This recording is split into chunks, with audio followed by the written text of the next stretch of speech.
Hi hello friends. Sunday எல்லோரும் ஃப்ரீயாக இருப்பீங்க. இது video to learn channel Tamil. So இன்றைக்கி நம்ம பார்க்கக்கூடியது ஃபோட்டோஷாப்பில் ஒரு சின்ன சின்ன டூல்ஸ் பார்க்கலாம்.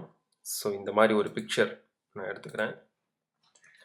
இந்த பிக்சர் நீங்கள் டவுன்லோட் பண்ணணும் அப்படின்னா கீழே வீடியோ டிஸ்கிரிப்ஷனில் ஆட் பண்ணியிருப்பேன் என்னோடய கூகுள் ப்ளஸில். ஸோ கூகுள் ப்ளஸை வந்து ஃபாலோ பண்ணிக்கோங்க. ஸோ எதுக்காக சொல்கிறேன் அப்படின்னா, ஒன்ஸ் கூகுள் ப்ளஸை ஃபாலோ பண்ணிட்டீங்கன்னா நான் ஒவ்வொரு டைமும் லிங்க் கொடுக்கணும்னு அவசியம் இல்லை. டைரெக்டாக நீங்கள் அங்கே போய் இன்றைக்கி டுட்டோரியல் என்ன, அந்த பிக்சர் எது அப்படிங்கிறத டவுன்லோட் பண்ணிக்கலாம். ஸோ தென் இந்த ஃபோட்டோஷாப்பில் இந்த பிக்சரை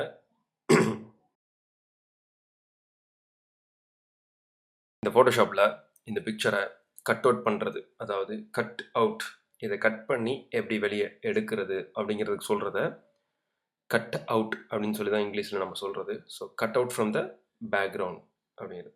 ஸோ எப்படி எடுக்கலான்னு பார்ப்போம்.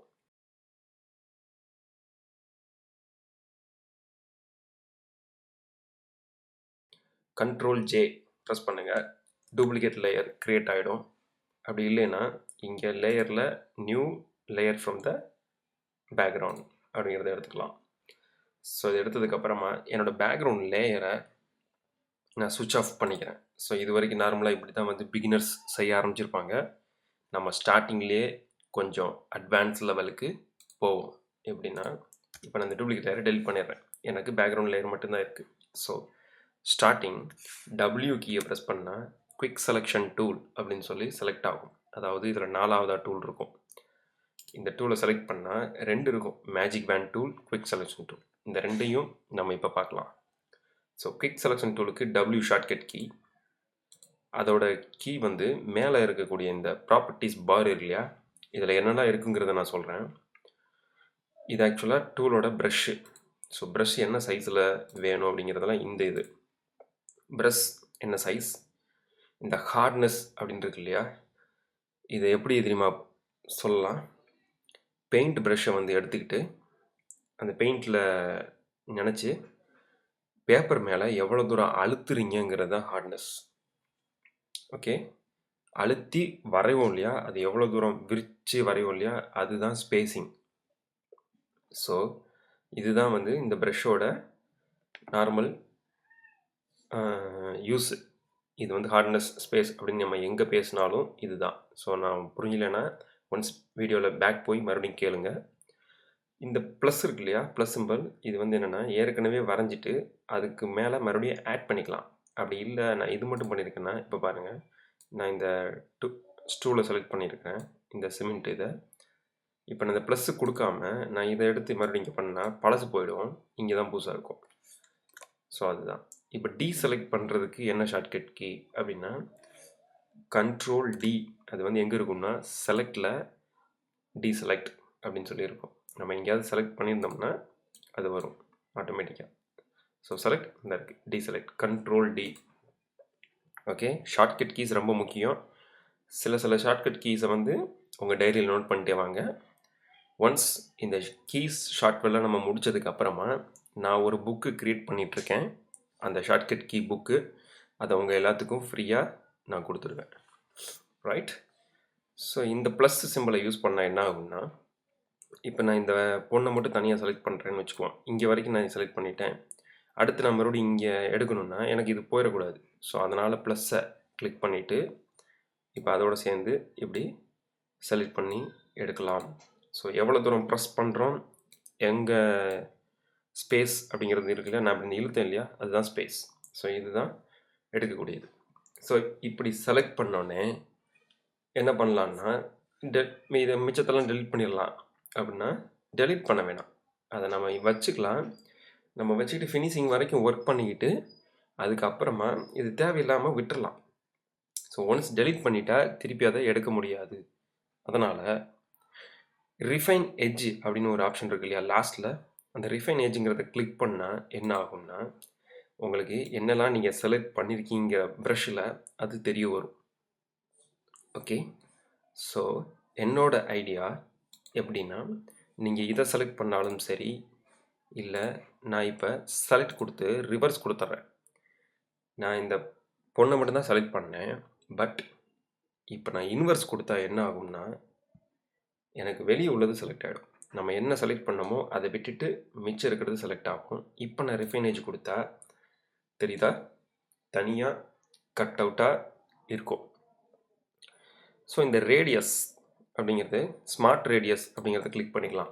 ஸ்மார்ட் ரேடியஸ் எதுக்காக கிளிக் பண்ணோம் அப்படின்னா, ரொம்ப மைன்யூட்டாக இருக்கக்கூடிய சின்ன சின்ன விஷயங்கள் இருக்கும் இல்லையா, இந்த கருப்பு கலர் துணி பக்கத்தில் இன்னொரு கருப்பு இருக்கும், அதெல்லாம் கூட எடுத்துக்கும். அதுதான் ஸ்மார்ட் ரேடியஸ். ஸோ எந்த அளவுக்கு ரேடியஸ் கொடுக்கணும் அப்படின்னா 1 பிக்சலுக்கும் கம்மியாக கொடுங்க. ஸோ நான் 0.8 கொடுத்துக்கிறேன்.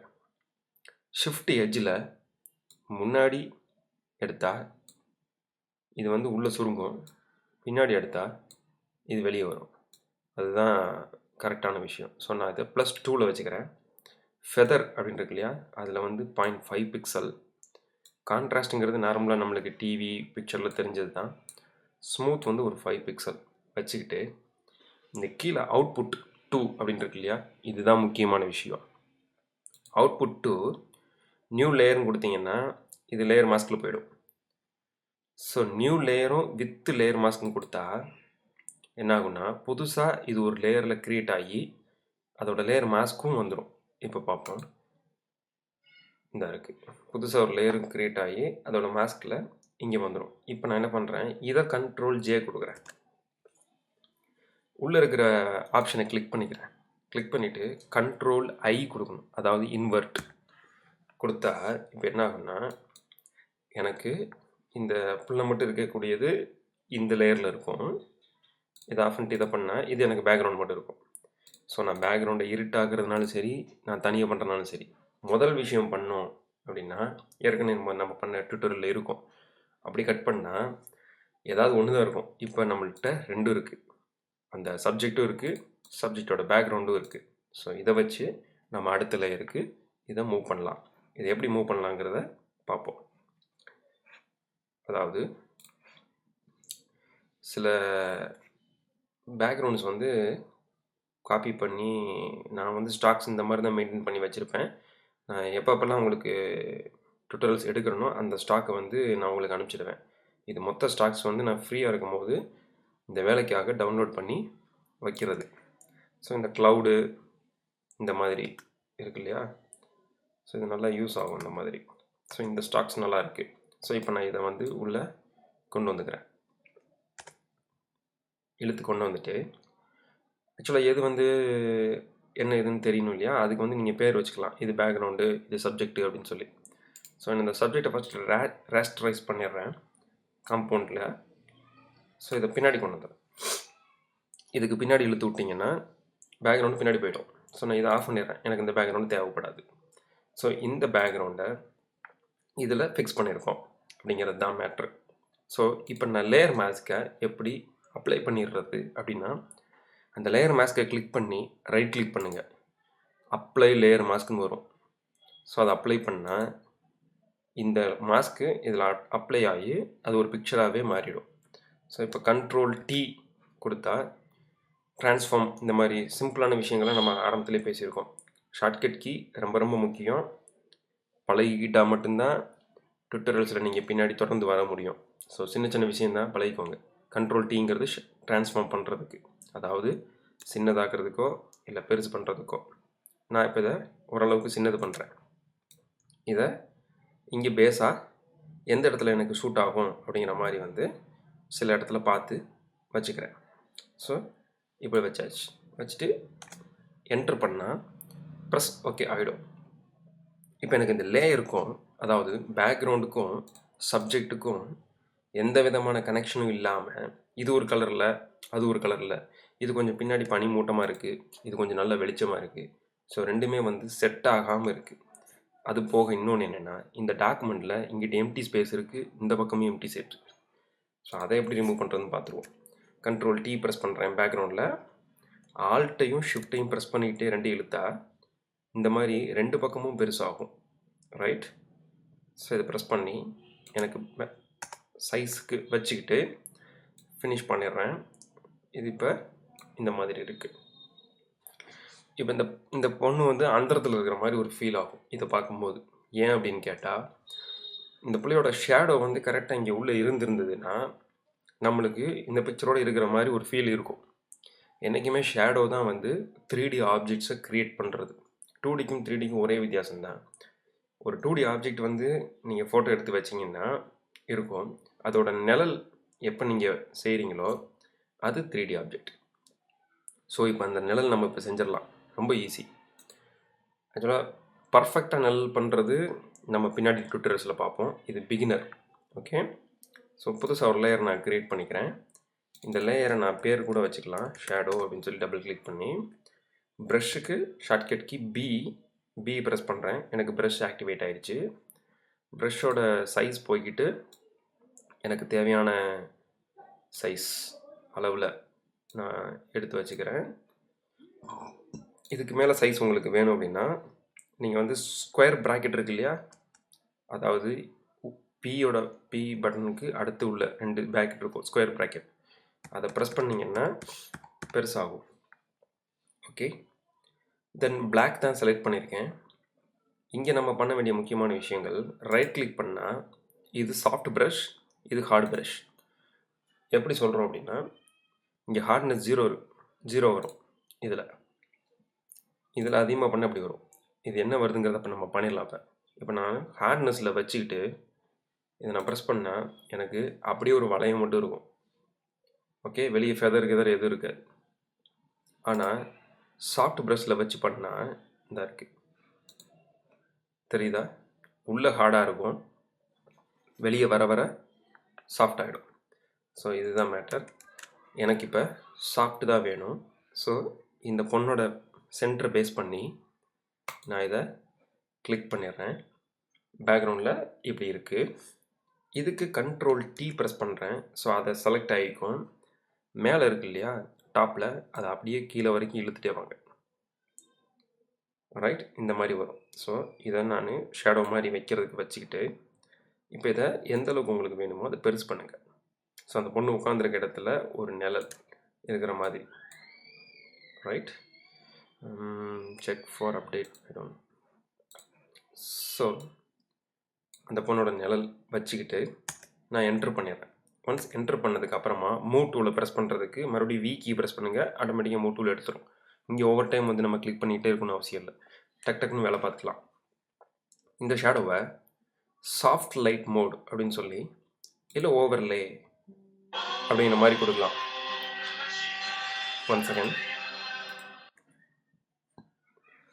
ஸோ இந்த ஷேடோ வச்சதுக்கப்புறம் இதை பிளெண்ட் மோடு வந்து ஓவர்லே கொடுத்துட்டு ஒபாசிட்டி லெவல் நான் ஓரளவுக்கு ரொம்ப டிக்ரீஸ் பண்ண தெரியாது, ஓரளவுக்கு 70 to 80% அந்த மாதிரி டிக்ரீஸ் பண்ணி நான் அதை மூவ் பண்ணுறேன். ஸோ கீழே ஒரு நிழல் வந்துடும். ஸோ ஆட்டோமேட்டிக்காக நீங்கள் பார்க்கும்போது இந்த லெவல்ஸ் மேலே இது இருக்கிற மாதிரியே ஒரு ஃபீல் ஆகிடும். ஸோ இப்போ நம்ம கலர் கரெக்ஷன் போன செக்ஷன் வீடியோவில் பார்த்துருந்தோம். இப்போ அந்த மாதிரி வந்து கலர் கரெக்ஷன் இப்போ இந்த இதுக்கு பண்ணணும். ஸோ ஓப்பன் பண்ணுறேன். அட்ஜஸ்ட்மெண்ட்ஸ் லேயரில் ஒரு கலர் பேலன்ஸ் அப்படிங்கிறத நான் கொடுத்துட்றேன். எனக்கு இந்த சப்ஜெக்ட் மட்டும் ஆனால் போதும். அதாவது சப்ஜெக்ட் நான் எதை சொல்கிறேன் அப்படின்னா, ஒரு லேடியோ ஒரு பாயோ அந்த இடத்துல இருக்கிறதுல நான் சொல்லுவேன். ஸோ இந்த சப்ஜெக்ட்டுக்கு மட்டும் ஆனால் போதும். ஸோ அதுக்கு இந்த கீ இருக்கியா கிளிப்பு, இந்த கிளிப்பை நான் வந்து கிளிக் பண்ணிடுறேன். ஸோ இது எனக்கு கீழே உள்ள லேயருக்கு மட்டும் ஆகும். அப்படி இல்லை அப்படின்னா என்ன ஆகும்னா, இப்போ நீங்கள் பார்த்தீங்கன்னா தெரியும். இப்போ நான் ரெட்டை வந்து ஓரளவுக்கு கூட்டிடுறேன். இப்போ நான் இந்த கிளிப் எடுத்து விட்டேன் என்ன ஆகுனா, எனக்கு இந்த பேக்ரவுண்டுக்கு சேர்த்து ஆகிடும். ஓகே. ஸோ இதுதான் அந்த கிளிப்பிங்.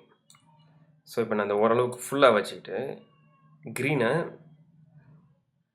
சக்ஸஸ் பண்ணிடுறேன். ஸோ எல்லோ விஷயம் கொஞ்சம் மாற்றிடுறேன். ரைட், இப்போ எனக்கு இந்த கலர் பேலன்ஸ் பண்ணும்போது என்ன ஆகும்னா, இது பேக்ரவுண்டும் சரி ஃப்ரண்ட் லோடும் சரி ஒரே கலர் லெவலுக்கு கொண்டு வரும்போது அந்த பிக்சர் ரியலிஸ்டிக்காக அங்கே தான் இருந்துச்சு அப்படிங்கிற மாதிரி வரும். இதோட இன்னொரு டூல் என்னன்னு கேட்டால், இப்போ இந்த ட்ரெஸ் வந்து இங்கே கீழே தரையில் கிடக்கிற மாதிரி இருக்குது, ஆனால் இந்த இடத்துல அந்த இடத்துல இருக்க மாதிரி இருக்கு இல்லையா. ஸோ இது எப்படி மாற்றுறது அப்படின்னா, சப்ஜெக்டை கிளிக் பண்ணிவிட்டு Ctrl T ரைட் கிளிக் பண்ணுங்கள். இதில் வார்ப் அப்படின்னு சொல்லி ஒன்று இருக்கும். ஸோ நான் அந்த வார்ப் அப்படின்னு பண்ணால் ஸோ எங்கே இருக்கோ அதை வந்து நான் அப்படி கீழே அப்படி இறக்கலாம். ரைட், தெரியுதா? ஸோ இதை இந்த மாதிரி பேலன்சிங் பண்ணுறது. ஸோ நான் அதை ஓரளவுக்கு அட்ஜஸ்ட் பண்ணி ஓகே பண்ணுறேன், அப்ளை பண்ணிடுறேன். ஸோ அப்ளை பண்ணோன்னே இந்த ஷேடோவை திருப்பி ரைட் கிளிக் பண்ணி அதில் மறுபடியும் ரைட் கிளிக் பண்ணி வாப் பண்ணால், ஸோ இந்த புல் ஓவர் இந்த இடத்துலேருந்து இதை நான் ஃப்ரண்ட்டில் எழுத்துக்கிறேன். ஸோ எழுத்துட்டு ஃப்ரண்ட் பண்ணிடுறேன். ஸோ இது advance level editing.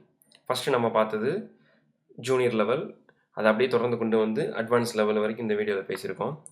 So next இந்த ப்ளூ பேக்ரவுண்ட்ஸ், இந்த பேக்ரவுண்ட்ஸ்லாம் வந்து நம்ம எல்லாத்தையும் சேர்த்து இப்போ எல்லாத்தையும் ஒரே பிக்சராக மாற்றணும் இல்லையா? ஸோ கண்ட்ரோல் ஆல்ட்டு ஷிஃப்ட்டு 3 பட்டனையும் சேர்த்து ப்ரெஸ் பண்ணி ப்ரெஸ் பண்ணுங்கள். ஸோ கீழே இருக்க அத்தனை லேயரும் சேர்ந்து மேலே வந்து டாப்பில் ஒரே லேயராக வந்துடும். இப்போ நான் எனக்கு இந்த லேயர் எதுவுமே எனக்கு தேவையில்லை. ஸோ இதுதான் என்னோடய ஃபைனல் லேயர். இதை நீங்கள் சேவ் அஸ் அப்படின்னு கொடுத்து இமேஜாக வேணும் அப்படின்னா இதை ஃபோட்டோஷாப் டாக்குமெண்ட்டாகவும் சேவ் பண்ணி வச்சுக்கலாம். இல்லை இமேஜாக வேணும்னா ஜேபெக்கில் கிளிக் பண்ணி எங்கே வேணுங்கிறத கொடுத்துட்டு என்ன பேரில் வேணுங்கிறத நீங்கள் சேவ் பண்ணிக்கலாம். ஸோ ரொம்ப ஈஸியான வேலை. ஸோ அடுத்த டுட்டோரியலில் மீட் பண்ணலாம். இன்றைக்கே ஒவ்வொரு நாளைக்கும் 3 வீடியோ உண்டு. ஒரு வீடியோ டுட்டோரியல் வீடியோ, ஒரு வீடியோ யூடியூப் நம்ம எப்படி பண்ணுறோம் என்ன செய்கிறோங்கிறத பற்றி பேச போகிறோம். 3rd வீடியோ சப்ஸ்கிரைபர்ஸ் நீங்கள் தான் கமெண்ட் பண்ணி சொல்லணும் என்ன செய்யலாம்னு. தேங்க்யூ. அடுத்த வீடியோவில் சந்திக்கலாம். By from Saravanan video to learn.